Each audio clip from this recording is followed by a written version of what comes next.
Welcome to the Likeville podcast. I am John Faithful Hamer, and today I'll be talking with Jonathan Kay about all sorts of things. So, hello, Jonathan. Hi. How are you? I'm good. I've been so looking forward to this.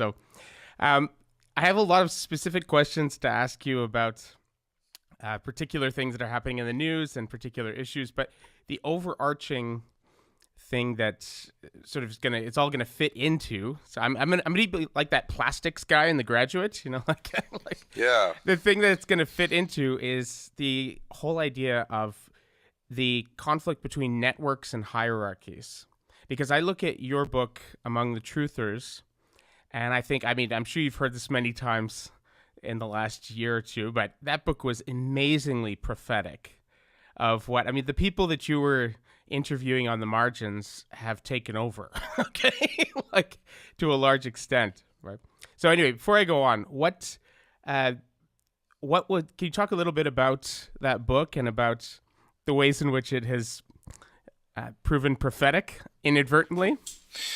Well, first of all, thank you for the kind words. That book, which I published in 2011, I like to think in some ways it was prophetic. In some ways, the ways that stick in my mind, it was not prophetic, which is, for instance, in the specific example of Donald Trump, I mentioned Donald Trump in that book I know. in passing. But nowhere do I say, keep an eye on this guy. He's probably going to be the Republican candidate for president, and then he's going to win a narrow election against the Democrats. I didn't take seriously certain of the individuals I discussed in that book as much as I should. So, for instance, I mentioned Alex Jones, Yep. the Infowars.com guy. I described him as kind of a nut. I interviewed him at great length for the book. Never in my wildest dreams did I imagine that the stuff that appears on his website would be like cited by presidents and Yeah. prominent Republican legislators. So in those respects, it wasn't prophetic. Maybe in terms of the larger concept that you're That's talking exactly about. what I mean. Yeah. Yeah. So okay, I'd like to think that in some Because ways. you talked about how all of these conspiracy theories and these people, they were a function of a decline in authority, right? A decline of authority in institutions and in legitimacy, and that this was leaving the field wide open for certain people to move in, right? Yeah, and in fairness, I was hardly the first person to be talking about the decline in authority. It's been something that political scientists and all sorts of social critics have been talking about for decades. It's some people trace it to the Bay of Pigs, in fact, more than half a century ago, where you had this generation of Americans growing up in the early Cold War who saw their government start to screw up in all Yeah. sorts of ways. And even then, the new technologies were very well capable of covering how the government was screwing up. There was a decline in American religiosity, and that meant that in their personal lives, maybe Americans became more agnostic about things. They began questioning things. You had the rise of counterculture, all that sort of thing. And then, of course, the internet shows up, and everything gets taken to the next level. Yeah. My book was largely about conspiracism, and it's interesting in some ways. It's important to point out that the internet has acted as a controlling agent on the craziest kinds of conspiracism. Like, when Alex Jones goes and says, oh, the Sandy Hook massacre, was that some kind of false flag operation, and were these parents actors? That stuff, actually, the internet often is useful for debunking. And you do get, you go to Wikipedia, and Wikipedia is usually full of actually quite accurate information for the most part. But it's in terms of what we now call mainstream politics, populist mainstream politics in particular, and not on, I would say, the extreme margins of conspiracism, that some of the more toxic effects are taking place in regard to Twitter and Reddit and Facebook-enabled political extremism. Oh yeah, well that's another thing I want to talk to you about. It's that amazing article that you came out with in the National Post after the whole sort of walrus fiasco, and where you said, here's all the things I've been wanting to say about this for a long time. I've assigned that to 2 different classes. It's a fantastic analysis of what's wrong. Can you just sort of lay out what your argument was in that article? Oh, that was I think you're talking about the Twitter, Yeah. stupid Twitter. Okay, so first of all, I should say, we're talking about Walrus Magazine and its associated website and corporate sponsored content arm, which is sort of an increasingly large part of the Walrus. The Walrus is not that different from other media outlets in that it has its constituency. It's a philanthropic organization, so it's funded by donors who have their own expectations of the content that appears. Sure. The Walrus is a little bit more rigid and dogmatic and archetypally Canadian in the way it polices thought and speech. It's a little old-fashioned in that respect.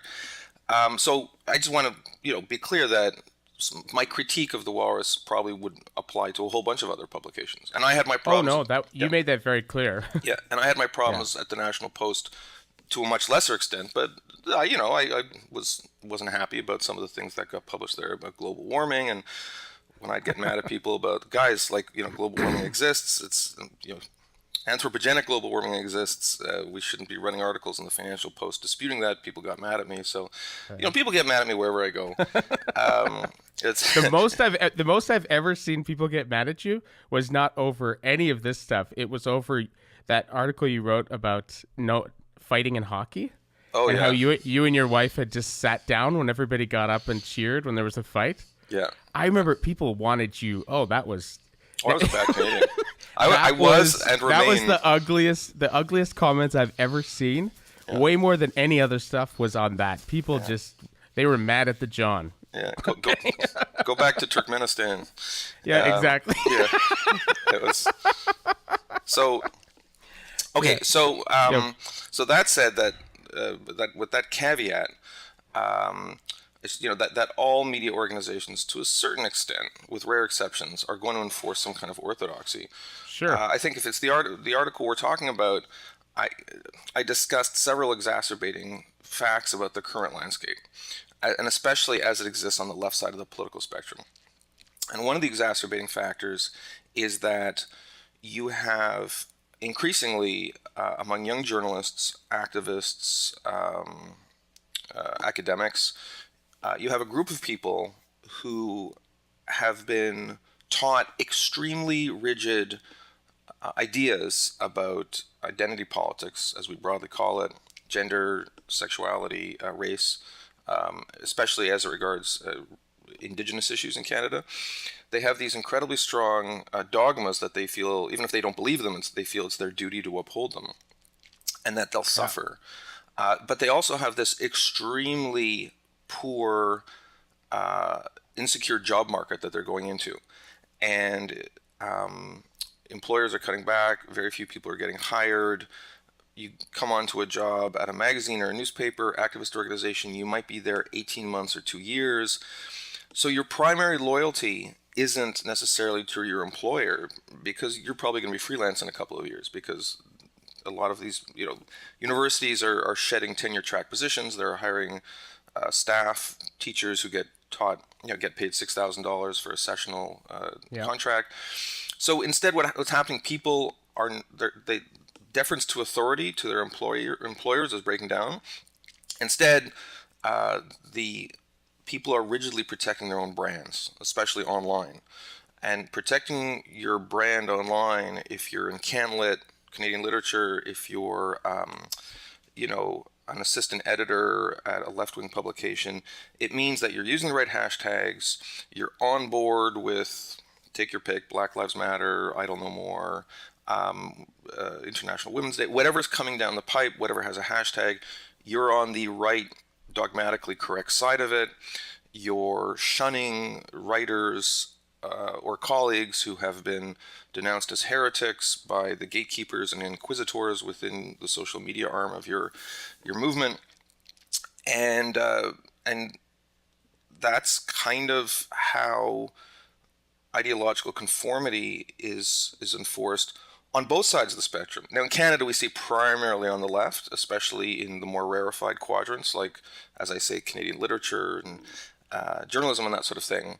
But what's interesting is it's all crowdsourced. Like very little of this ideologically rigid system is done in any sort of Big Brother style organized way, and that's what we were taught to fear.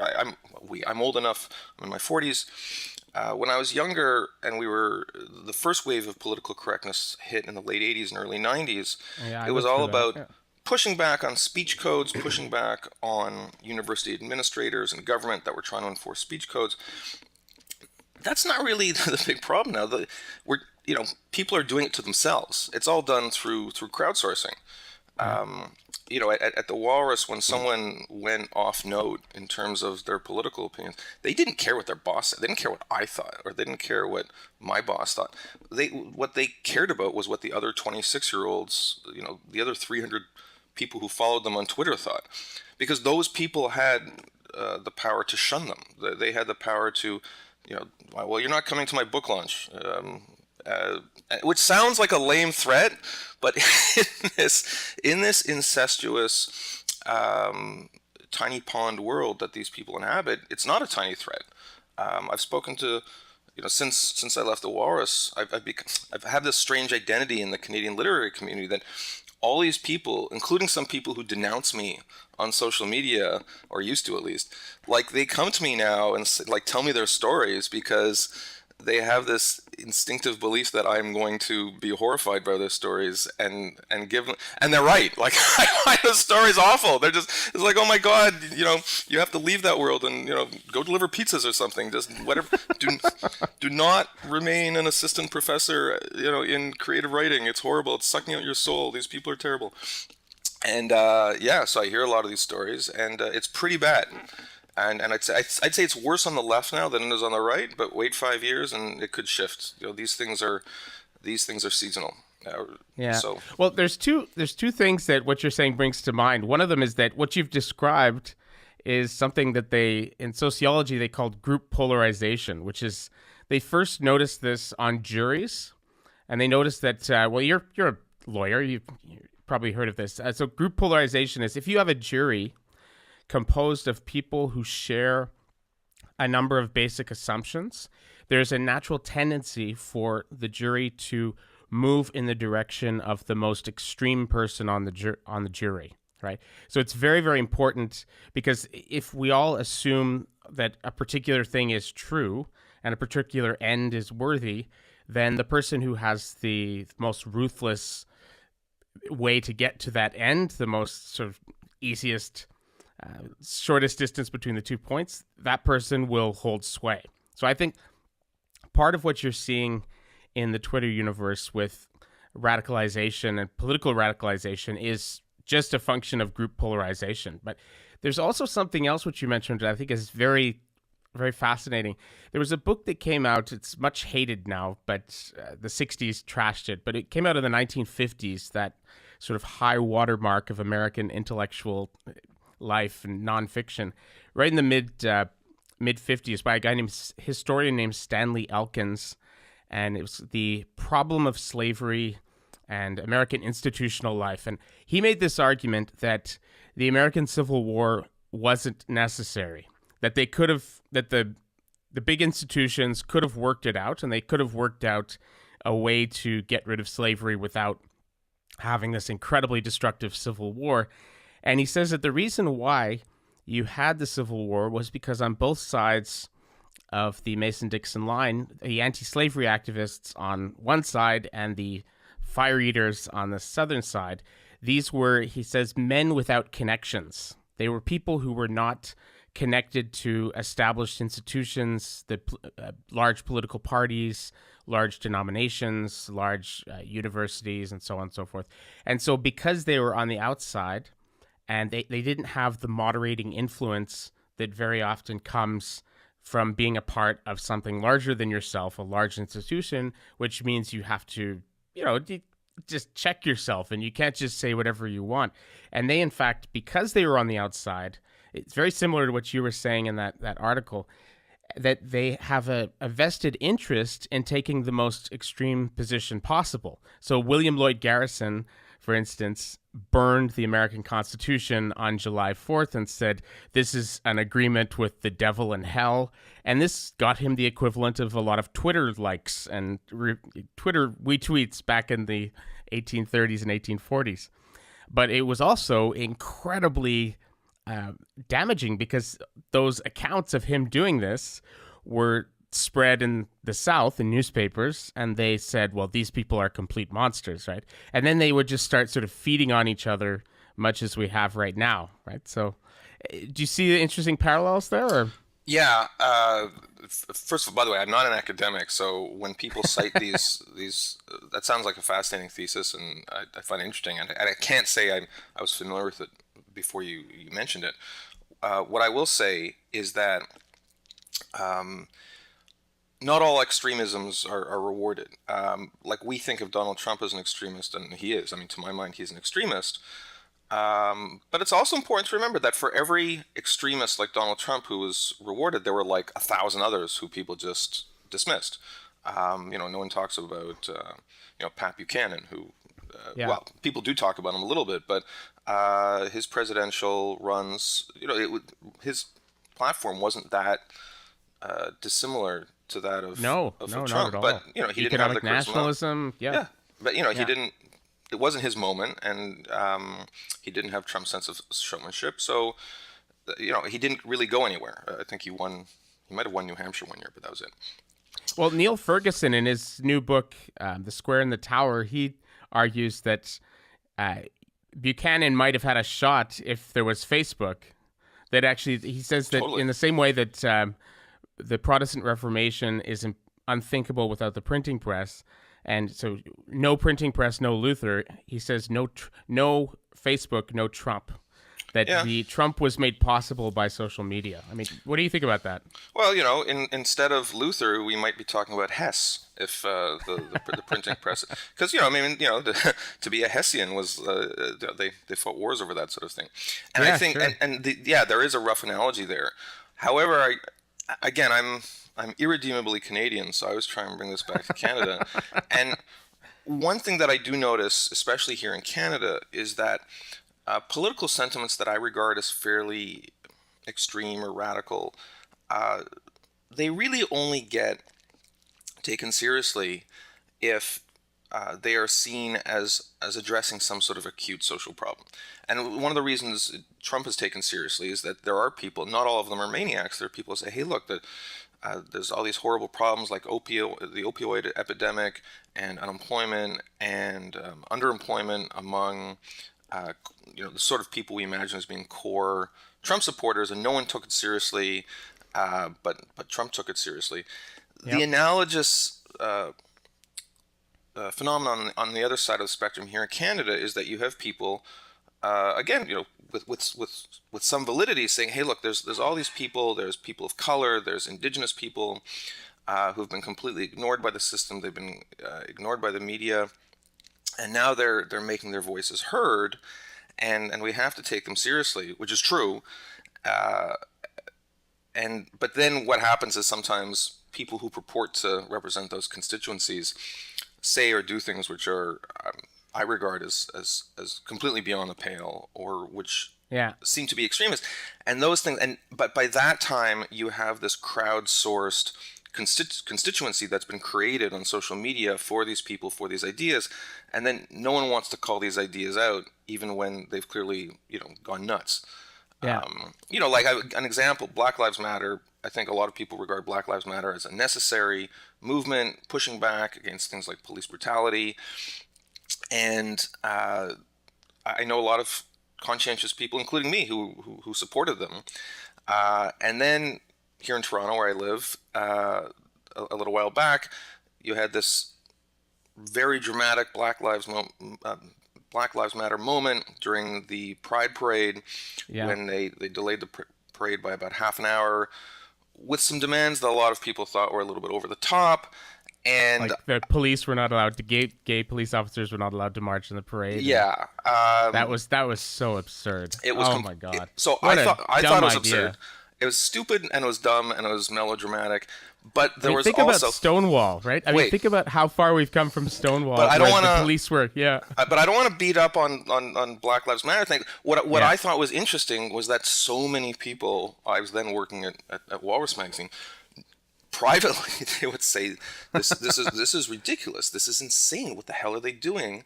yeah, But in public, they would never say that. And on absolutely, Twitter, yeah, it was like solidarity, Black Lives Matter. You go, like this is important, because they realize that from the point of view of the crowdsourced inquisition, which takes place every day on social media, for political reasons, it was seen as more important as being in solidarity with Black Lives Matter than being in solidarity with gay white men. And gay white men yeah, no longer really count as diverse or worthy of victim status now, because at least here in Toronto, I think the cultural association is, they all live in Cabbagetown, they live in $800,000 home. I mean, not to stereotype, but generally in the diversity Olympics, so the sort of people who march in pride parades now are not on the same podium level as the people who were interrupting the parade that day. And what I observed was that there was this divergence between what people said in private, what people said in public. And what they said in public, they were encouraged to click like and hashtag more and more extreme positions in defense yeah, of a particular kind of dogma. And this is indicative in all ages of modern human history, in all cultures. The divergence between publicly expressed opinion and privately held opinion is always a characteristic of movements that are authoritarian in nature. Although absolutely, I take pains to say this is a form of authoritarianism we have inflicted on ourselves. There is yeah. no central political body that said you have to be on the side of Black Lives Matter and not on the side of gay pride. Like, that is something that people through crowdsourcing did to themselves. Yeah. Yeah, it reminds me of Aaron Haspel has this wonderful aphorism where he says, no government or institution polices you more effectively than your friends and neighbors do. Well, that's a great quote. If that quote didn't exist, I would have to make it up, because that. Yeah. And he says, well, anyway, that there have been some totalitarian governments, like, for instance, the Chinese state, that have figured this out. And so they don't have a huge apparatus like, East Germany under the communists or right, Stalinist Soviet Union. They instead sort of outsource it to communities, and they allow communities to police themselves through various networks of informing and things like that, right? So, yeah, no, if you can tap into, if any movement or any institution can tap into that ability of people to sort of police themselves, like crowdsource, like you look in Puritan New England, for instance, you were not allowed in Massachusetts Bay Colony, you weren't allowed to have blinds on your windows because they wanted people to be able to look in on your neighbors at any moment. They called it holy watching, right? And this was supposed to keep you on your best behavior, and right. It's very similar now in terms of monitoring people's Twitter feeds That's to super see creepy, though. if they're one. I know. They're like to see what you're actually doing all the time, right? Well, first of all, that's interesting. I love the idea of holy watching. I'm going to have to incorporate that into my into the language I use to criticize the Twitter Inquisition. That's awesome. I'm gonna try and make that a thing. But what's interesting is the Puritans, like most Christians, really did care about the soul of human beings. And if somebody had their blinds down and they were doing something disgraceful, that truly would shock the community, and they were concerned about that because they were concerned about people's soul, because they were religious individuals. Yeah. The difference between then and now is that the form of policing is the sign you put on your lawn. It's the hashtags you use. It's your public posturing. It's the performative aspects of your political personality. The modern political left doesn't care what you do behind, your curtains. In fact, if you dress up and engage in all kinds of crazy fetish sex, all the better. That just means that you're cool. You're cool, gender questioning, sexually liberated. individual, which, Yeah. by the way, I don't care what people do behind their curtains as long as it's between consenting adults. But Yeah. there is, you have a strange divergence now between this hyper socially liberal sense that people should not only be allowed to do whatever the hell they want in their personal lives, but encouraged to do so. Combine that with the 17th century puritanical instinct that says that you have to rigidly police at least the publicly visible aspects of a person's conduct, especially the words they use, the causes they join, the ribbons they wear, the hashtags they have. All of that should be policed. So it's this weird mashup between puritanical social conservatism and hyper liberal sexual libertinism. Yeah, no, it's a very odd mix. But no, okay. Well, one specific question I had, which about the social media, is that Aaron Haspel, who we had on the podcast last week, he was arguing sort of very contrary to what you argue in that article about how Twitter makes us stupid. That he says social media is nothing but a scaler. Like all it does is it amplifies existing tendencies. And whereas what you seem to be arguing in that article and in other sort of things that you've published is that it's not just a scaler, it's also a deformer. Oh, totally, yeah. But so can you sort of I would say explain what you... So we're talking about, well, this, again, I'm hardly the first person to argue this, and this goes back to the idea that the medium is the message, and other ideas about how a medium of discourse often will create a completely new kind of discourse based on the dynamics it creates. Television created a new kind of politics. Radio created a new type of politics. The internet has created a new type of politics. But I would say it goes beyond politics. It goes to the social idea of who we are. I was talking with a colleague of mine, a former colleague of mine from the Walrus, because despite the fiery nature of the way I quit that place, I threw the sponge in the bucket and got soap over everybody. I actually stayed friends. You also said a lot of really nice things about your colleagues on the way out, I must say. Well, the thing is, I actually still remain a lot of really nice things. I still remain friends with people on the editorial side there, and there were several people who left the editorial side shortly after I left. For whatever reason, I remain friends with them too. My differences were mostly with the people on the non-editorial side there. But I was having lunch with somebody on the editorial side, and they were talking about Twitter and why didn't you tweet this and why did you tweet this? And I told them, I said, my identity on Twitter is like it's a different human being than who I am in real life. If you look at the Twitter avatar John Kay. That's JONKY. Everybody, sign up now. Latest in hot takes from John Kay.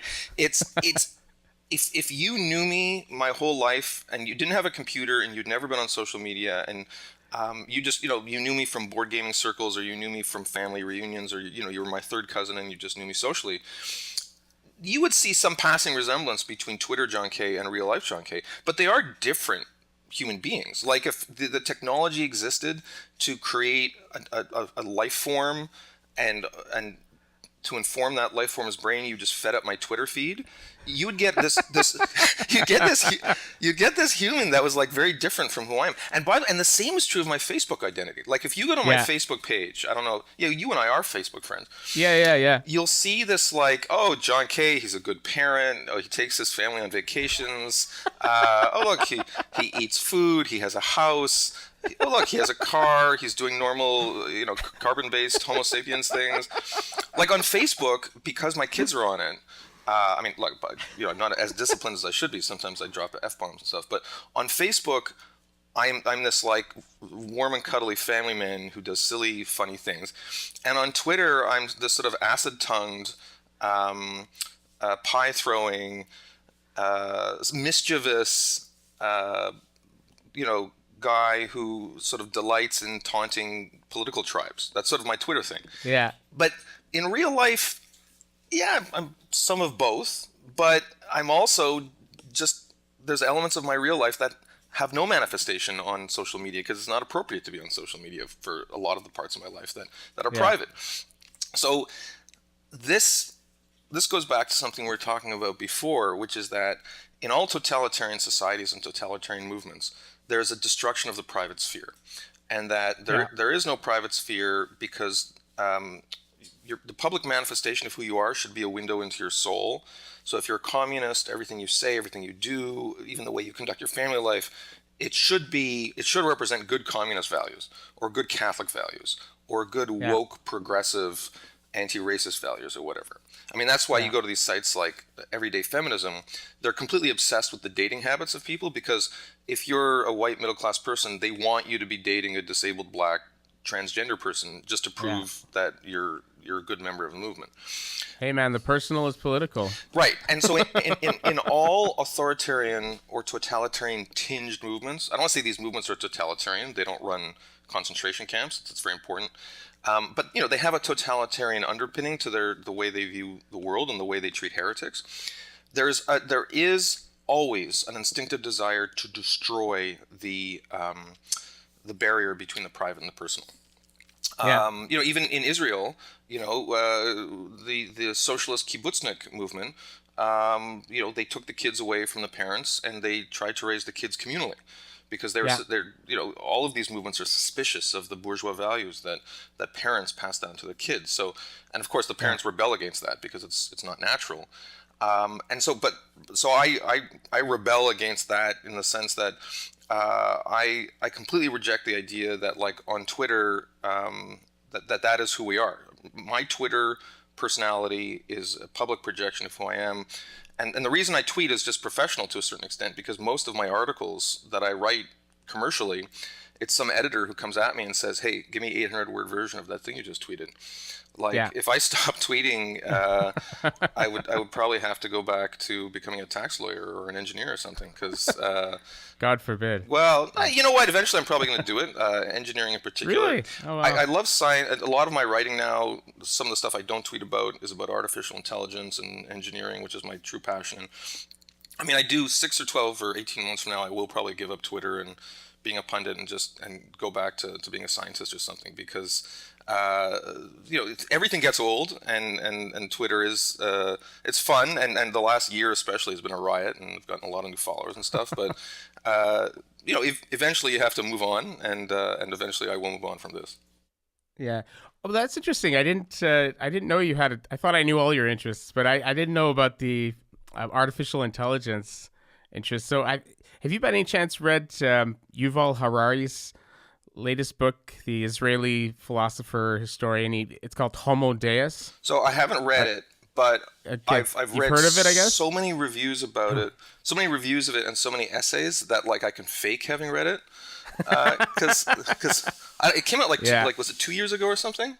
2015. Yeah. Okay, so like a huge treatment in the New York Times book review, and I discussed it at cocktail parties, like, breezily, sort of moving past the fact that I hadn't actually read it.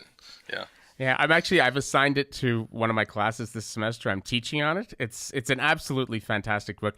But he says that one of the most interesting and challenging things that's going to happen in the next sort of 5, 10 years, 15 years tops, is that we're going to have artificial intelligence. We're going to have algorithms that know us better than we know ourselves, right? Which is it poses all sorts of challenges, political challenges, economic challenges, existential, because right now, he says, a lot of our societies are based on liberal humanism, and liberal humanism is sort of the god of liberal humanism is the freely choosing individual. So the customer is always right. The voters have spoken, all these things, right? It's based on the idea that for the most part, individuals know what's best for them, right? And that's, to a large extent, he says that's true. But what's happening right now is, he says, the Google algorithm and the Facebook algorithm, they already know you better than your closest friends and family do. And you can actually test this. So if you come up with a list of 100 very personal questions about John K. And then we go to your wife and we say, fill this out the way you think John would fill it out. And then we go to your sister and we ask her, and we ask your mom and whatever, and they fill it out. Well, chances are those people that are very close to you, they will get maybe 85, 90 questions out of 100 correct, right? And then people who know you a little farther away will get maybe 70, and then people you've worked with will get like 50 or 60, right? Well, the Facebook and Google algorithm will get about 96 of the questions correct, right? But he says, Harari says, very soon we're going to have algorithms that actually not only can get 100 of those questions right, they will know you better than you know yourself, because they'll be hooked into all sorts of biofeedback and everything. They'll be able to tell your heart rate, hormone levels, everything, right? And he says that means that, let's say somebody is like, I don't know, Russian hackers or the Democratic Party or the Liberal Party of Canada or whatever. If some interest group that wants to convince you of something, let's say they want to invade Syria or something like that, they want to get support for an invasion of Syria, they will be able to use the algorithm to target you very specifically. So if they'll, based on an extensive knowledge of John Kay, they'll say, well, in order to convince him, we're going to need to show him a picture of a dead baby and, maybe play this kind of music in the background, whatever it is. They'll know exactly the way to convince you of something, right? To buy into a political program, to buy a particular product. And that will undermine confidence in democratic elections. That'll undermine confidence in the idea that the market can solve all problems. Right? Do you understand what I'm saying? I understand what you're saying. The only thing I reject of the premise there, and this is, I guess, going back to my roots as a scientist, is the idea that our tendency to respond to various stimuli, such as the picture of this or the picture of that or the nature of this sort of political appeal, is that it's an exogenous variable as opposed to an endogenous variable. Because I think what happens is, if we are bombarded with a particular kind of stimulus that has been shown by marketing data, artificial intelligence mediated marketing data to be effective in regard to us, the sheer amount of that kind of stimulus will then make us skeptical and jaded in regard to the presentation of that kind of stimulus and make us a different kind of person. So, and I see this all the time, example I give. So, I guess about a little more than a decade ago, I was at the National Post and I was writing all these editorials about gay marriage. And the word gay. I remember that. Yeah. And the word gay appeared in pretty much every email I was sending, because I would write the editorial and I would send it to my boss and I would send it to my other editorial members and I'd send it to, it was like gay. It was just I was 24/7. Did you start getting brochures for vacations in Fire Island? Or? Very close. So because and plus I'd be on the then nascent technology Facebook and be like, hey guys, check it out, my new editorial on gay marriage. Particularly interested in the view of my gay friends. Gay. And then the next day, Facebook would show me ads. And it was always the same kind of ad. It was for a gay cruise. And it wasn't like gay nightclubs. To Fire Island? Yeah. It was, I don't know if it was Fire Island, but it was book your gay cruise now. And, that's awesome. And I remember at the time, I was very naive, and I was like, that's weird. And I was like, hey guys, are you getting a lot of ads for gay cruises? And it's no, not at all. And then I realized, okay, this is I see, they're reading my Facebook. It's the algorithm. Yeah. And then I wasn't clicking, I happen to be straight and I have kids and stuff, and I'm not gay, so I wasn't offended by this or anything. But the ads kept coming, even though I was clicking on it, and I realized Facebook thinks I'm a closeted gay man who really wants to go on a gay cruise, but I'm I'm not going to click on that because, like, that, if I go on a gay cruise, I'll be like Smithers from Simpsons, and people will know, like, the gig will be up. It's like, honey, I'm going on a. So but then I like developed this strange attitude toward the ad, where it was like, how long do I not have to click on gay cruise ads for Facebook to stop sending it to me, and try something else, and try like, hey, tennis camp, or whatever, or the Rebels having a cruise, or the Globe and Mail's having a cruise. Board game conference. Yeah, board game conference. And by the way, those German board game conference. So those are the ads I now get. So if you were inside my social media, it is this weird thing of like, I don't know, like the New Republic is having sort of a conference. Oh, and plus board games and tennis. It's just kind of like this hodgepodge tapas of all the weird idiosyncratic interests that make up the magical mystery ride that is the life of John Kay. And whereas the algorithms were very crude more than a decade ago, and they seemed to fixate on like one thing. It was like, okay, gay man needs to go on a cruise, let's get him on this cruise. Whereas now it's much more sophisticated. So just one sec. I have to step out of character here. Can I take 5 minutes and I have to take care of something for my 3-year-old and then come back to this? Absolutely. We'll just edit it out. Hey, sorry about that. No problem. Gotta be daddy. Yeah. So a couple of sort of specific questions that I had was, I absolutely have to talk to you about Lindsay Shepherd and Doug Ford. No problem. You can decide which order. I mean, the Lindsay Shepherd thing was, of course, pretty close to my heart because I'm a prof at a college, and very similar.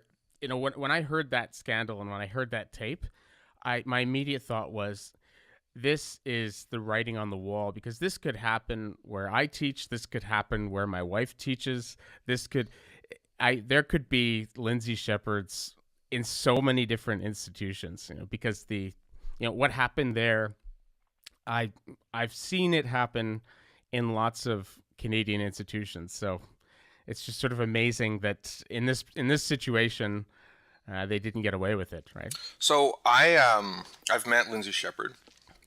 Okay. I interviewed her for a project that will be coming out soon.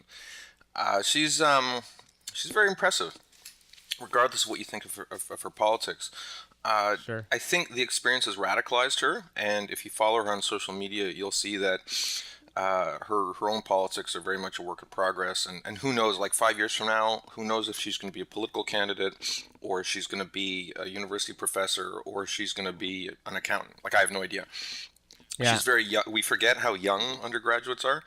Oh, she's not an undergraduate, she's a master's student. But still, yeah. Like, there's these people, for me, when I was in my 20s, that was like 3 careers ago. So who knows what will become of her. I think the reason Lindsay Shepherd's story resonated is because people like you and me and a lot of other people realize that for every woman who records this kind of ordeal, there's probably 1,000 others who don't record the ordeal. Yeah. And as for intellectuals, I think what was truly shocking about that thing was just how unbelievably lazy Nathan Rambukkana, that was her. Like, he didn't, to the extent he felt it was necessary to have a meeting with this woman, had he taken like 4 minutes to prepare for it, he could have said, hey, let's have a conversation about the whole idea of gender neutral pronouns. Let's talk about Jordan Peterson. Let's talk about what kind of resources you're going to bring into class. Let's talk about how much discussion you and I should have beforehand about what kind of materials. Like, it's hardly inappropriate for a supervisor to have a meeting with a master's student. Not at all. No.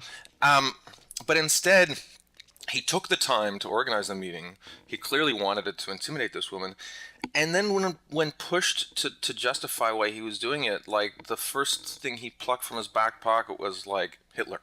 Like, it was like the stupidest, laziest barroom argument you're having with, like, well, that's, think about it, Hitler. It's, like, it was just so brain dead.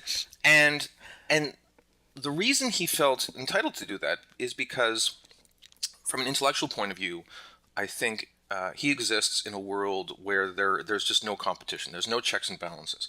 If Yeah. if the faculty lounge of Laurier University were the sort of place where there were vibrant, robust discussions about things like pronoun usage or identity politics, or the use of language more generally, he would have all kinds of interesting and effective arguments to bring to bear against Lindsay, and they would. Yeah. But because he exists in a world where everybody around him believes all the same catchphrases and dogmas, it's kind of like a boxer who just kind of sits around eating bonbons for 5 years, and he doesn't. Oh, that's such a perfect example. That's exactly kind of. He doesn't know. He forgets how to argue, and if you listen, that's putting aside how horrible his treatment of Lindsay Shepherd was.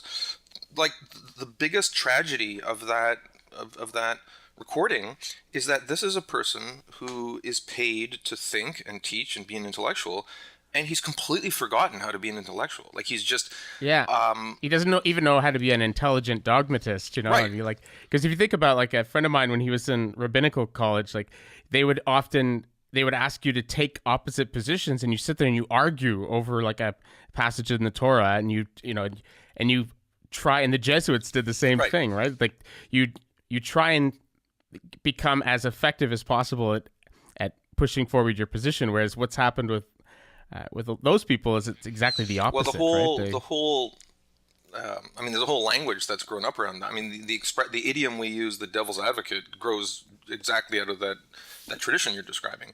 And what's amazing is you can't even have a devil's advocate in a campus debate, because if you organize a debate on campus and say, hey, let's have a debate about undocumented workers, you couldn't, in general, I'm sure there are exceptions, find somebody to represent the unfashionable side of that, because as soon as that person opens his or her mouth, they're going to be up before some Nathan Rambukkana style Star Chamber.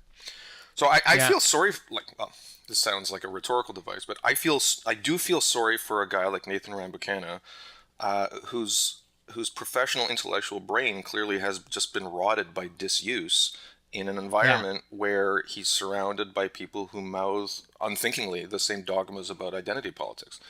And I'm sure, the modern university being what it is, he'll probably be on some kind of mental health stress leave for the next 17 years, and then he'll grieve his case. And I mean, he's off in some kind of university administrative limbo, from what I understand.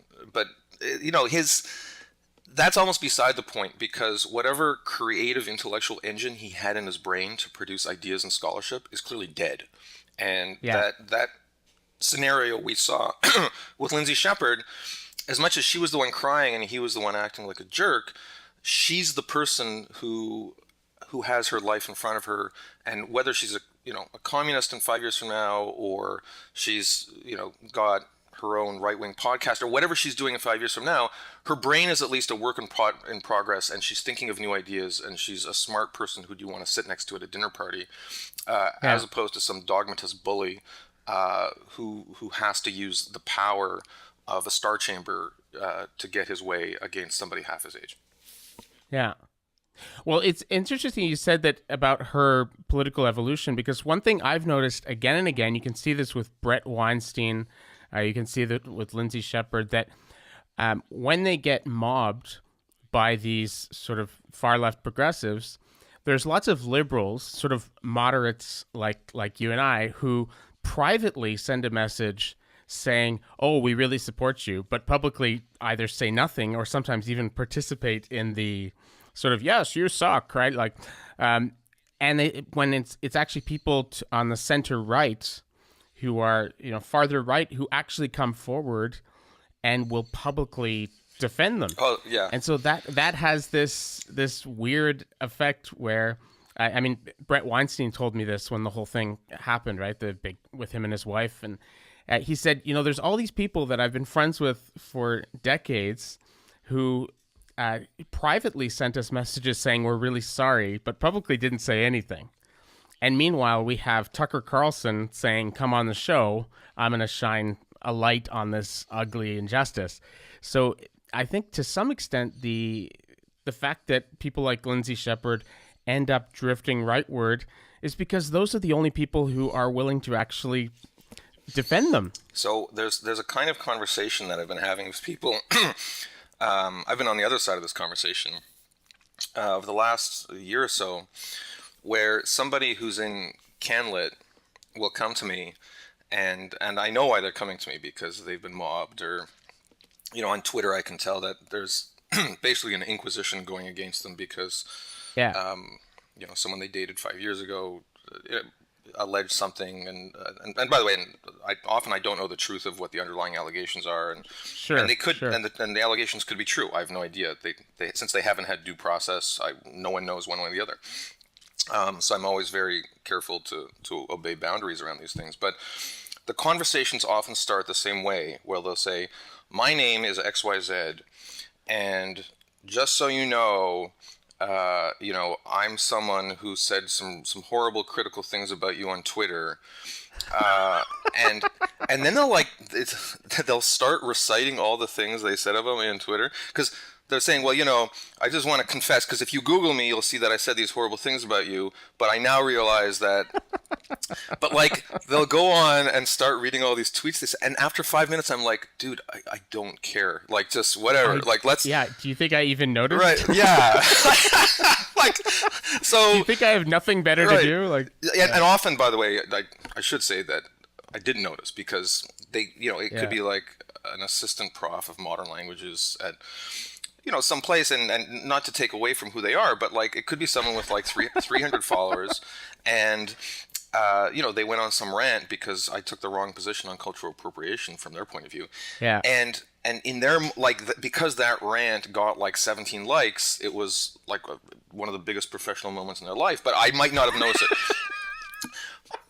But what's terrible is the feeling of guilt they have, because they feel terrible, and because they feel like hypocrites, because they feel like they said these horrible things about me, but now they're coming to me for whatever advice or publication assistance or just a shoulder to cry on, because they were part of the mob that tried to go after me, and now there's a mob trying to go after them, and so it's a confession booth, and they're confessing their sins, and I have to interrupt them and say, that's fine, whatever, you're forgiven, my son. Now, tell me. Go forth and sin no more. Or tell me your story, because most priests don't write articles, but I'm like, okay, dish, who's coming after you?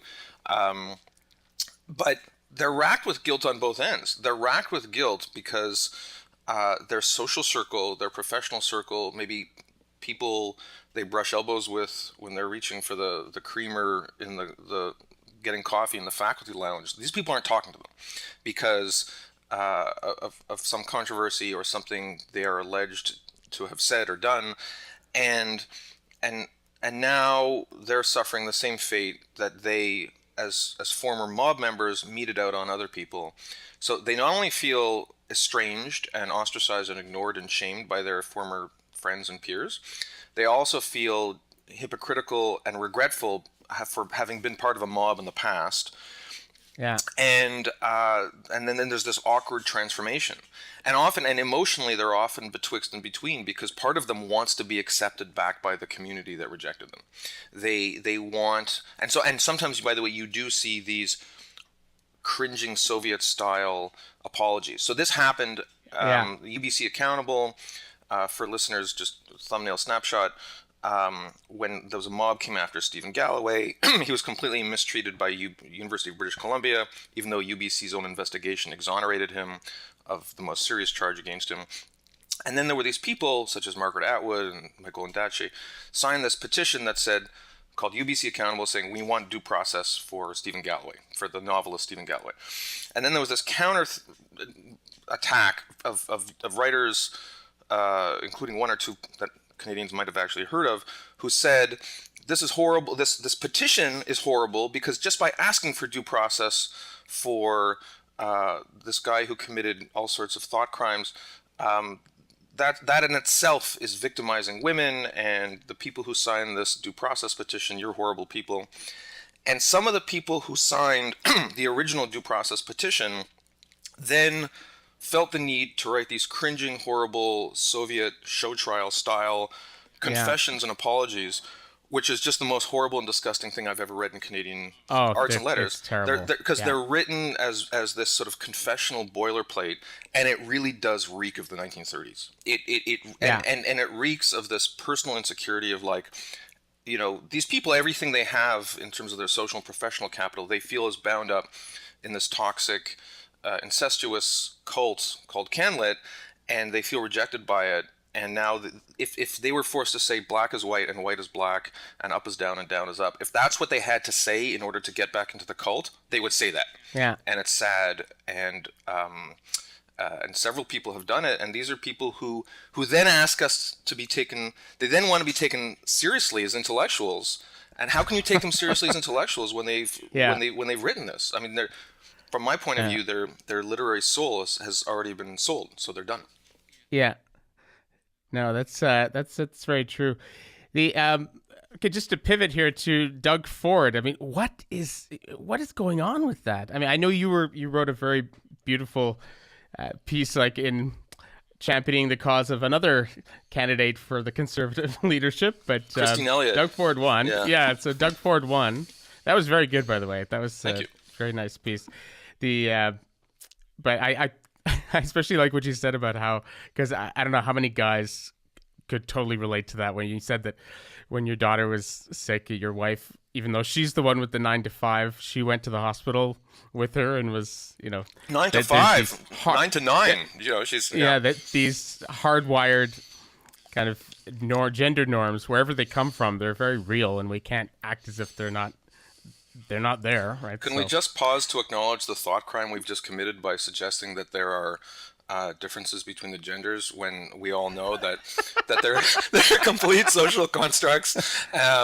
Yeah, and the fact that my 3 daughters have completely different personalities from all the boys in the neighborhood, that's just a social construct that was made up by misogynists. Yeah. Okay, let's just pause to to talk about that. Yeah. Well, I don't know your trajectory, but I know that my wife and I were very, very committed hardcore progressives when we first got together, and I think we're very much sold on the idea that it's almost all just social construction, it's almost all environment.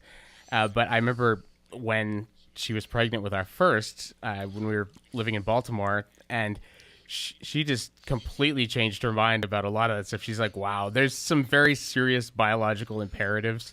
Like she said, there's a target on your forehead right now, and I have all these sort of powerful hormones and feelings and emotions which feel very not socially constructed. Yeah. Oh no. So when this may surprise some people, but my mother, Barbara Kay, who's known in Canada as a social conservative and as a National Post columnist, Sure. like when I was a kid, she had very fashionable views on this issue. And when I was a kid, it was like, I'd say, hey, Mommy, can I have a toy gun? And she'd say, well, wouldn't you like this toy dishwasher instead? And my sister, her name is Joanne,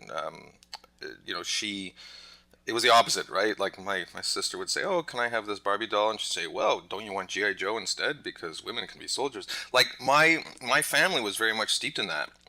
And that doesn't surprise me at all, actually. It was very common at the time. Like there was a lot of knowledge, and by the way, a lot of this social constructive stuff is true. Like it is true that men are conditioned to be macho, and women often are, especially in previous eras, were conditioned to be deferential and work in the house. And like there's no question that there was a lot of truth to that.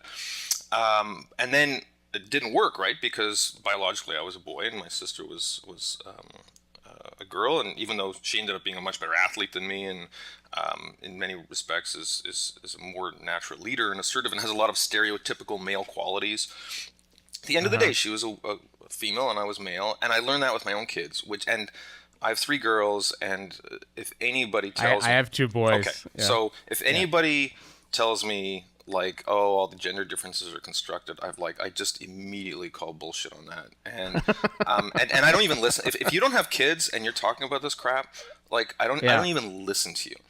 And by the way, I should say as an addendum, that is why the biggest heroes of the sort of gender fluid identity politics, we're all the same movement, tend to be parents who go on the front page of the Toronto Star because they've raised their kid in some kind of like super trendy Queen Street West gender fluid way, and like his name is something unpronounceable, and like they've got all these, like, because they're the heroes, because they're the parents. They've seen the inside of the gender sausage factory, right? Like Yeah.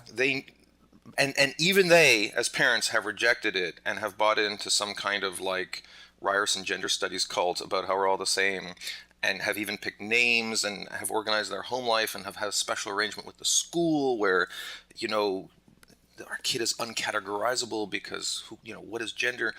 Those are the people who make it to the front page of the Toronto Star as heroes of the gender fluid movement, and every community I think has one or two of those families, and it's a horrible politically incorrect thing to say, but everybody knows that these kids are going to be in therapy in 20 or 30 years, and they're going to have a lot of issues to work out. And a lot of it is because they have cynical parents who maybe are projecting some of their own issues and some very real issues, and perhaps even tragic issues of their own life onto the act of parenting, which, by the way, many people do in all sorts of ways. It's just this is a particularly flamboyant way of doing it, and these stories are often more about the parents than they are about the kids. Sure. Yeah. So I mean, I don't think you should ever make your kids pay for your religion or politics. Like, you should. And yet we all do it. Like, I'm a serious tennis player, and my kids don't play tennis, but at my tennis club, you see 45-year-old parents who never made it as pro tennis players, hitting for 3 hours with their 10-year-old kid and trying to turn them into the world's next superstar, and that's another version of the same thing. Or I happen to be Jewish, and I go to Montreal or Northwest Toronto, I see Hasidic Jewish parents with some poor 10-year-old kid who's his life is going to take a particular turn that I wouldn't want for my own kids. And that's the same kind of phenomenon. None of us are immune to it. We all No, that's true. impose our own, but in some cases it is more destructive than in other cases.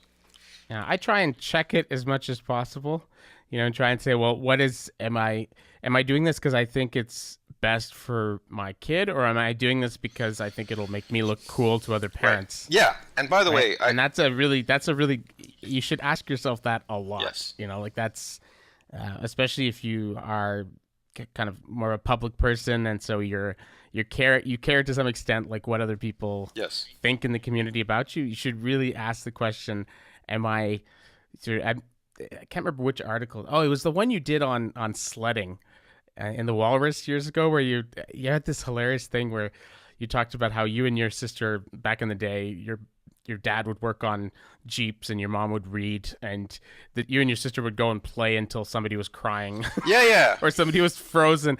And you said now parents are so involved in the process of kind of managing their online performance as parents that it's like, hi Facebook, look at me, I'm being a good dad.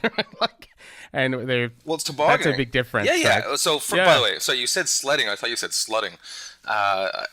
This is sledding we're talking about, and it's true that there's two things at play there. One, the fact that my mom would just say, hey, go outside and play, and one of us would get hurt. And we weren't wearing helmets or anything like that. And the idea that I would let my 9-year-old kid go tobogganing by herself is like, call child services. I'd get my kids taken away from me. Yeah. But also the idea that that kids should be independent and they should sort of forge their own path. And everything you say is true about parenting. I like the idea. I like the way we've just segued this into a parenting podcast, and we're lecturing people. And I also like the fact that we have almost covered every possible constituency that's going to complain about how we're bigots. Because I got Hasidic Jews and transgender and men's rights. There's certainly a men's rights complaint in stuff we've said. So if you aren't... the hockey thing. Oh, sure. So yeah, if you're not offended yet, I think we still have some time left to knock off other constituencies. Well, I played hockey when I was a kid, but there's no way I would let either of my sons play hockey or football because of everything we know now about how much they cause brain damage, and I totally agree there's with no that. way. I mean, that's the Yeah, thing. Like, everyone thinks I'm this flaming conservative, but when it comes to things like, that's absurd. you know, That's really absurd. I lecture people who don't have bike helmets. I'm like, you really should wear a bike helmet. You know, I I support things like banning smoking in public Yeah, I buildings and couldn't. Yeah, we both were couriers, by the way. I didn't realize that until bike recently. couriers. We both, yeah, in Montreal. I Yeah, was a bike courier as well. I was at. It's I have a habit of picking really profitable professions with a bright future. So print journalism and bike courier. Like, the world's always going to need bike couriers because Yeah. what are people? Well, at least you married up. I did. At least you married up. I did. Yeah. So that should be the she can make subject the of big our bucks. of our next podcast. Yeah. Is how to How to marry up. how to marry well. So Doug Ford, what's going on with that? Like, how did that happen? Well, first of all, it should be pointed out that he won by like a couple hundred votes. So everyone's saying, "Oh, there's this populist wave sweeping Ontario." If a couple of hundred people hadn't voted the way they did at the conservative leadership race, we wouldn't be having this conversation. He was the Donald Trump. You had the sort of establishment vote chopped up between Carolyn Mulroney and Christine Elliott, and as was the case with Rob Ford, there are a bunch of people who just want to turn the apple cart over. And one of the reasons they want to turn the apple cart over is because the Liberals have been in power so long. And I don't think the Liberal brand here in Ontario, to the extent people listening to this podcast care about Ontario politics, the Liberal brand in Ontario just has never really recovered since Dalton McGuinty and I don't know if it's widely known outside Ontario, the gas plant scandal, which was a $1 billion plus scandal. The Ontario Liberals canceled the construction of gas plants essentially to appease two different ridings and win those ridings in the provincial election. It's a completely cynical, horrible waste of taxpayer money. That was under Kathleen Wynne's predecessor, a guy by the name of Dalton McGuinty, but the Liberal brand has never recovered fully since then. And especially on AM radio and on Facebook, there has been this maybe 20, 30, 35% of Ontarians who just want the Liberals gone and will vote for the opposite of Kathleen Wynne. Doug Ford is the opposite of Kathleen Wynne, much in the way that Rob Ford was the opposite of David Miller. Barack Obama was seen as the opposite of George W. Bush. Donald Trump was seen as the opposite of Obama. This is the age we live in. Christine Elliott, who was the major establishment candidate vying for the Ontario PC leadership, as you mentioned earlier in the podcast, I wrote a column about how she'd be a great choice, but I can't honestly say that she was the opposite of Kathleen Wynne. They're both intelligent, cultured, mainstream female career politicians. And Doug Ford, you could say he's a career asshole, but he the least that can be said for Doug Ford is that he is different in his character and his posturing and his temperament from everybody in the political establishment, whether it's Kathleen Wynne or Andrea Horwath on the NDP leader, who no one talks about, but maybe they should. He's different, and I don't think it's a majority of Ontarians who want a guy who's going to turn up the apple cart, but there are a lot of people who want that. For the same reason they voted for Rob Ford as mayor, because they wanted the opposite of David Miller. And David Miller, for your podcast listeners who don't know, he was the mayor of Toronto before Rob Ford, and he was like a central casting downtown elitist. He actually drove a Prius. He went to Harvard.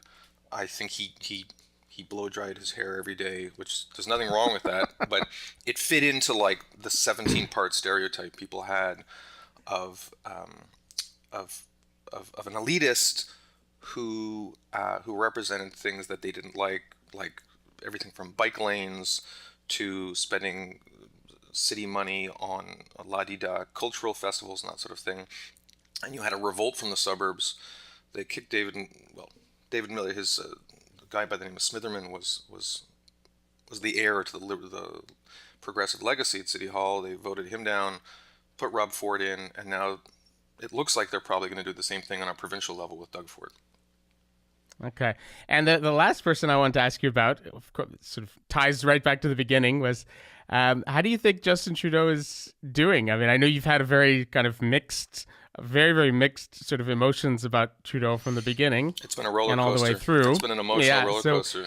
Yeah. So how do you think, what's your sort of report card on Justin Trudeau thus far? So I wrote a big piece for Foreign Affairs magazine in the United States about Justin Trudeau a couple of months back, and I'm actually, when I hang up the phone from this podcast, I'm actually getting to work on a piece for another U.S. magazine because there is such a pronounced interest on. It's night and day from what things were 10 or 20 years ago when you couldn't sell an article about Canada in the United States. Now it's half my business is writing about Canada for the United States. Yeah.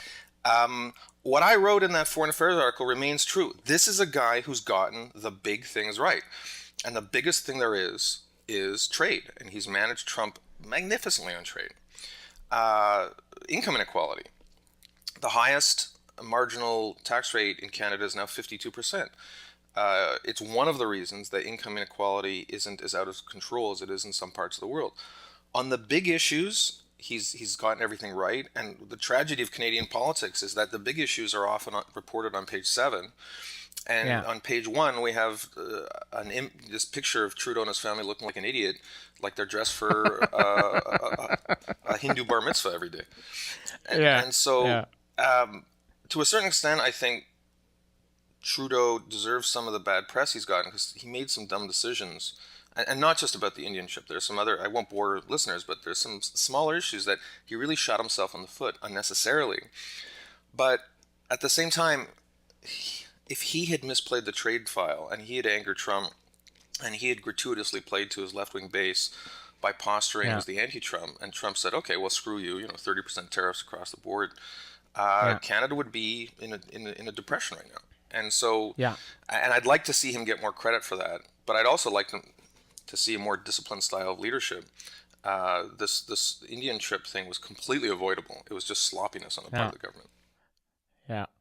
Well, and also the whole going back on electoral reform. I mean, that was, I thought that was, although I was a big supporter of electoral reform, I thought his rationale for going back on that was completely solid. And I feel like he took a bullet for the country on that one. And he's taken so much hate on that. I mean, there's people I know who just, are still very, very angry about that. But I mean, his rationale that, look, this is just going to end up supporting the, this sort of the rebel constituency. It's going to support right-wing and extreme left-wing populist and extremist movements, which will destabilize our democracy. Oh, I agree with you, but it was his own bad idea.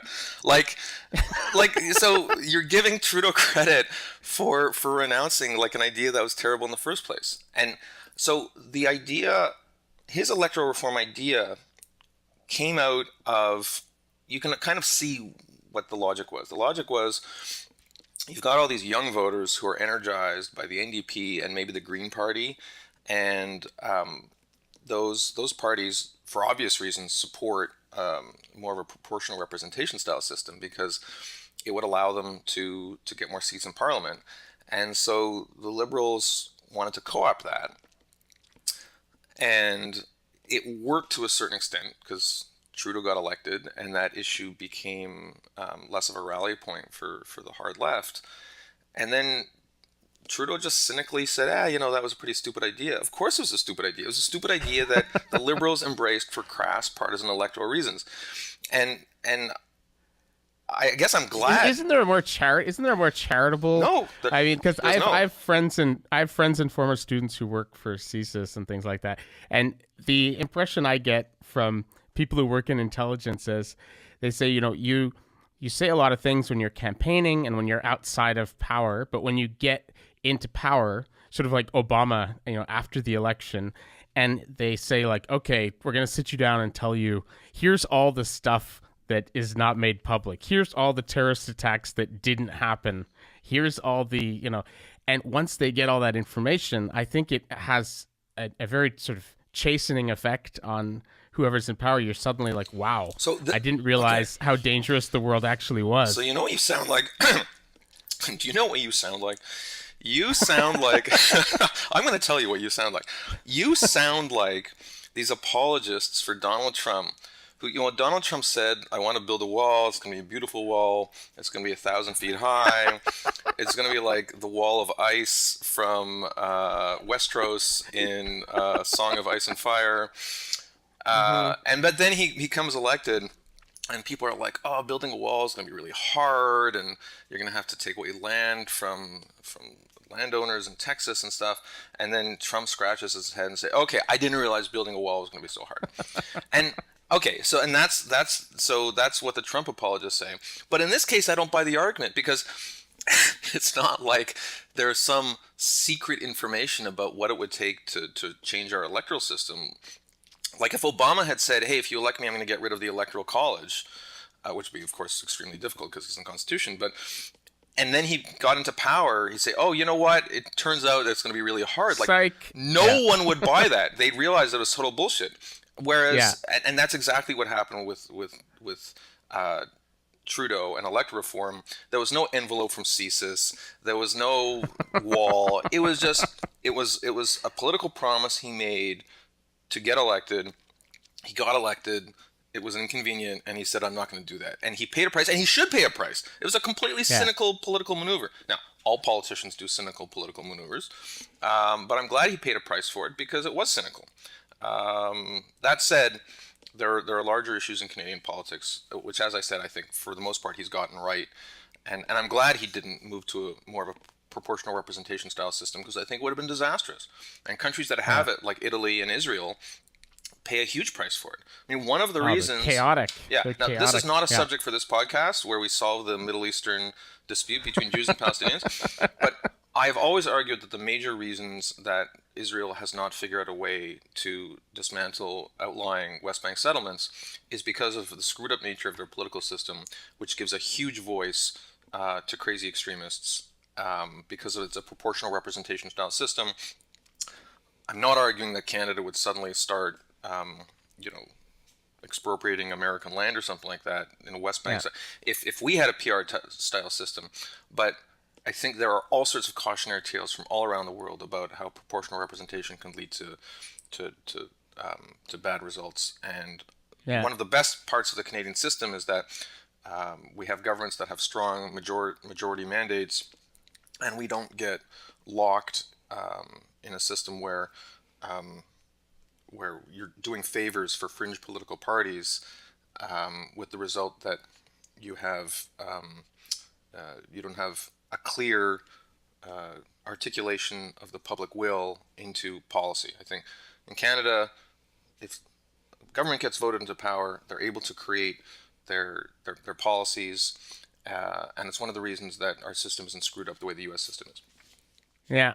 Well, we have these large political parties, large institutions that they have to have like a big tent approach, right? I mean, I thought one of the things that Trudeau did that was really fantastic early on was he reached out to Alberta and just let them know, look, I know you didn't vote for me, but I'm your prime minister, and I'm going to try really hard to defend your interests well, and I'm not just going to have like a sort of winner takes all attitude. I'm not going to only represent the parts of Canada that voted for me, right? I thought that was really... I know I have a lot of friends in Edmonton and Calgary who were quite moved by that. I mean, not so much that they would vote for him, but it definitely... It sort of blunted the edges off of the feeling that, okay, well, our guy lost, and so now it's going to be payback time, right? But it's not confined just to that. I would give a more important example of that, and this is something that was included in Justin Trudeau's book, Common Ground, which, as you know, I helped write, where he talks about going door to door in Papineau, in a part of Papineau that was strongly separatist, and when he was first running to become MP. And going door to door and doing the retail political work that you have to do to get elected, a lot of the doors he knocked on, it was people who were like, "I would never vote for you. Your dad was Pierre Trudeau. I'm a separatist. Yeah. And Trudeau would not take that for an answer. He would say, I'm probably not going to get your vote, but I'm going to be the MP for this riding. He didn't know that at the time, but he was confident. He says, and if I'm the MP for this riding, I have to represent everybody. And even if Yeah. you're not going to vote for me, I need to talk to you because I need to know, you say you're a separatist, fine.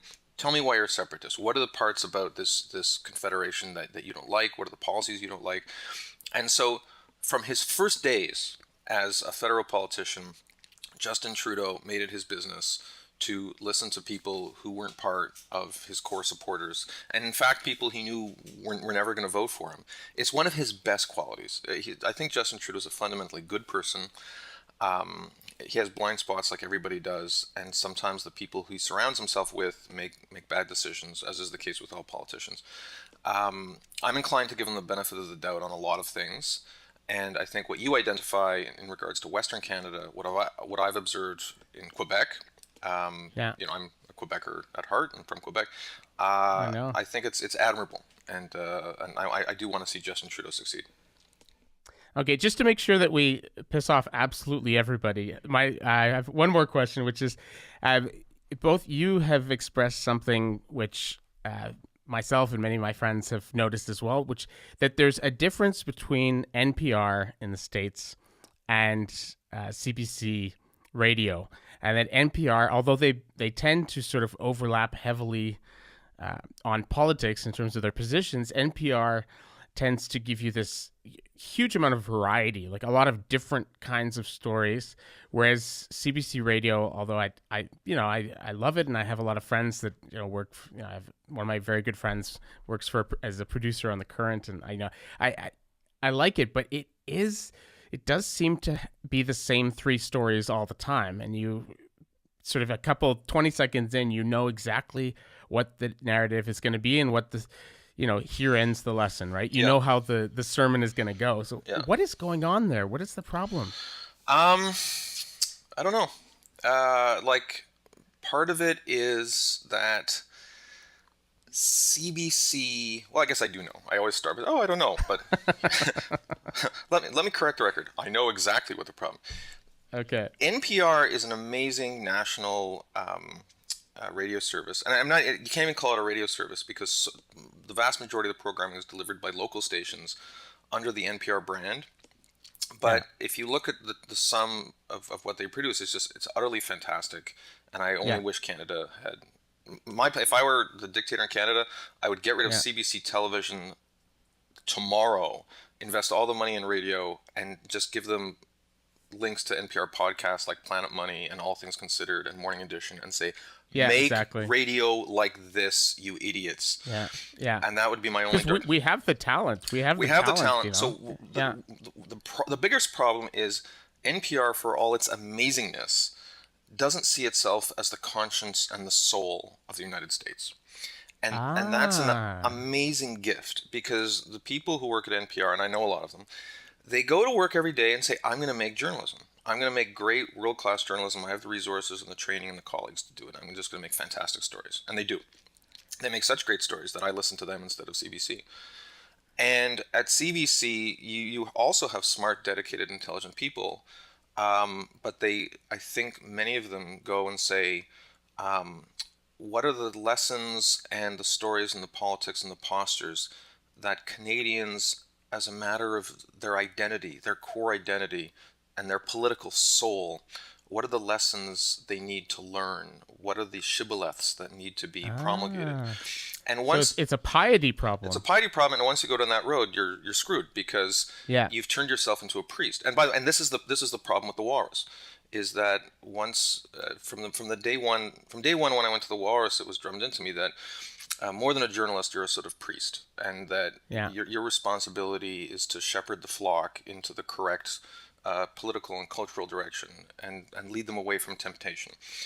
Yeah. And once that's your view, you're not a journalist anymore. And the journalism that you do purport to create is going to be corrupted by the sanctimonious aspect, which is why, when I do give CBC a chance and I listen to like the morning show here in Toronto is a hugely capable, intelligent, brilliant guy, but he's surrounded by the same core of 20-something producers who are interested in the same three stories. And so I end up listening to the same dozen activists say the same dozen things. Yeah. And after a day or two, I'm like, oh my God, this is so tedious. And I go Yeah. to NPR and I hear stories from around the world, including increasingly from Canada, which are Yeah. higher quality, higher variety, and focus on news and trends as opposed to here are the things you need to believe to be a good person. Or just really wacky stuff, like completely like stories that you have never heard of and that don't necessarily plug into some larger narrative that Yeah. somebody is trying to score points on, like just a weird quirky story about something that happened in the 1940s, and right, which is fun because It's fun, and also NPR, for all its hugeness, is curiously much better at experimenting than CBC. Like CBC, it was only a year or two ago that they really went hard into the podcast, and some of their podcasts, some CBC podcasts, some of their work is actually very good, which isn't surprising given how many skilled people are there. But yeah. NPR went hard into podcasts at least 5 years before CBC did, because NPR, curiously, is a place where they do a better job of experimenting. At CBC, because they're so tied in at CBC with the idea that they're part of the national conscience and soul of the country, they keep around things that should have been destroyed decades ago. Like As It Happens, as a show, should have been destroyed in about 1995. Oh, it's atrocious. It's unlistenable, and Oh, from yeah. the theme song to the corny way they introduced the show, it's like you're Yeah. watching The Friendly Giant or something. It's embarrassing. It's Yeah. horribly It's one of embarrassing. those things that actually makes me feel embarrassed to be Canadian when I listen to it. But when I talk to It's people at the CBC, so see, people at the CBC know that As It Happens is embarrassing. But when you talk about them, they're like, well, this is part of Canada, and that theme song it's like the theme to Hockey Night in Canada. I'm like, have you noticed that Hockey Night in Canada, they got rid of that too? Like, Hockey Night in yeah. Canada isn't what Hockey Night in Canada was before because we live in a different country. Yeah. And As It Happens is it's a collection of stories that are sort of earnest and sanctimonious and tell you things that you already know that you're supposed to know or supposed to think, with kind of like these sort of random oddball stories about some Saskatchewan woman who collects jam jars or something, which Yeah. you can kind of see like, well, this is what, maybe we could package this and sell it to an American audience because it's sort of this cutesy version of what people think of as Canada. The whole thing is an embarrassment. And the tragedy of it is that the people who are working on the show are smart, capable journalists. Some of them are award winners. They've won, literary awards and stuff like that. But they're trapped in this format that they think they have to keep because they think they're guardians of the Canadian cultural soul as it existed decades ago. And it's very sad.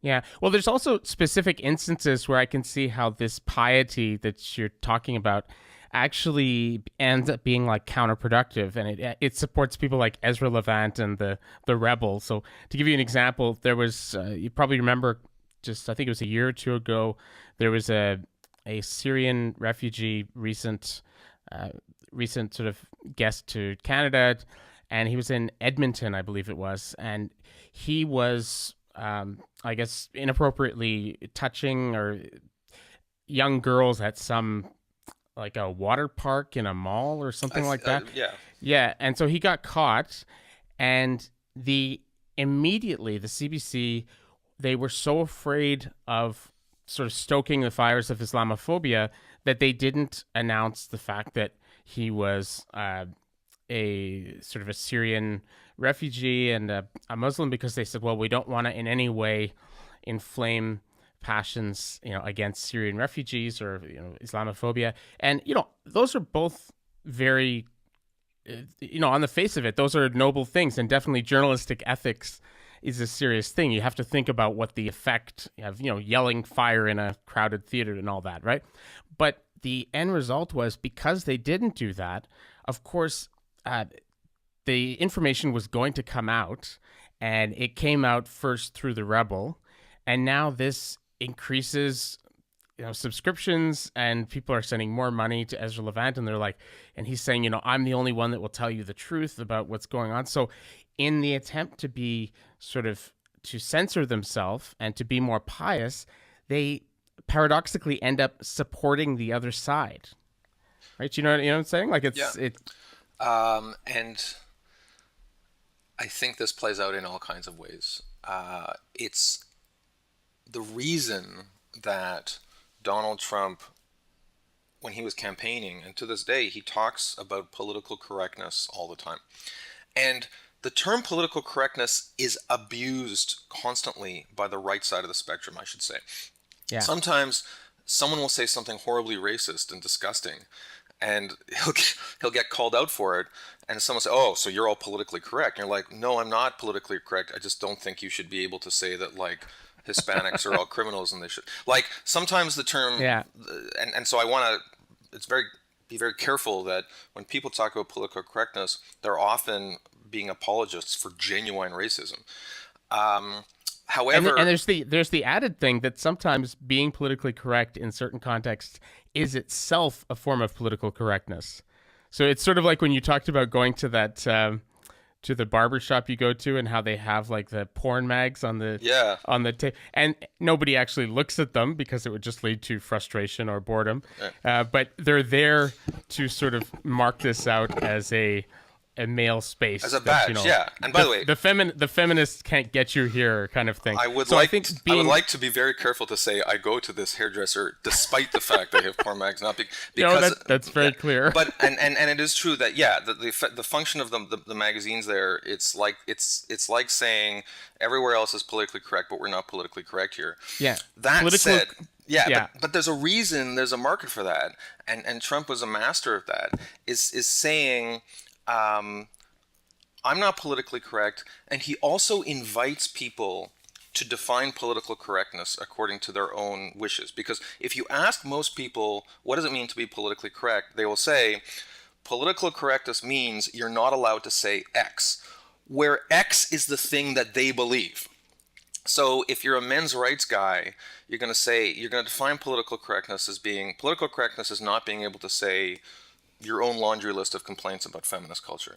If you're a racist, you're going to say political correctness means you can't say that, Uzbeks stink up the office microwave or whatever. Like, that's an obscure example, but you're going to define the term in a way that corresponds to your own beliefs. And that's why talking about political correctness, whether you're Doug Ford or whether you're Donald Trump, it can be a winning strategy. People forget Doug Ford and Rob Ford had a radio show in Toronto, and in one particularly colorful flourish, they called the local Toronto media maggots.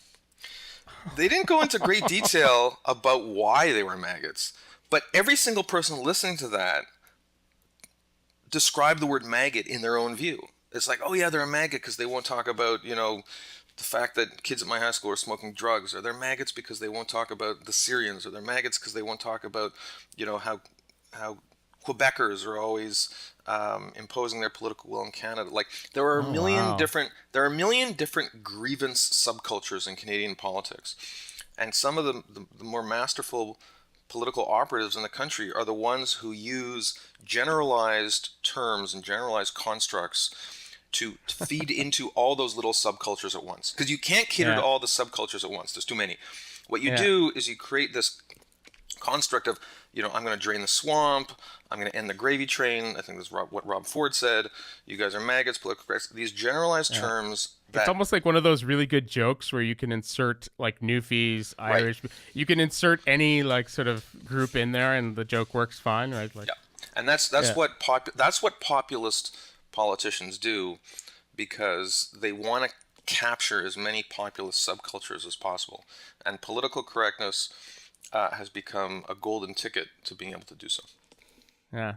Well, that's an excellent place for, I guess, us to end. I definitely want to have you on again because this was amazing. But thank you very much for coming on the podcast, and I hope to talk to you again in the future.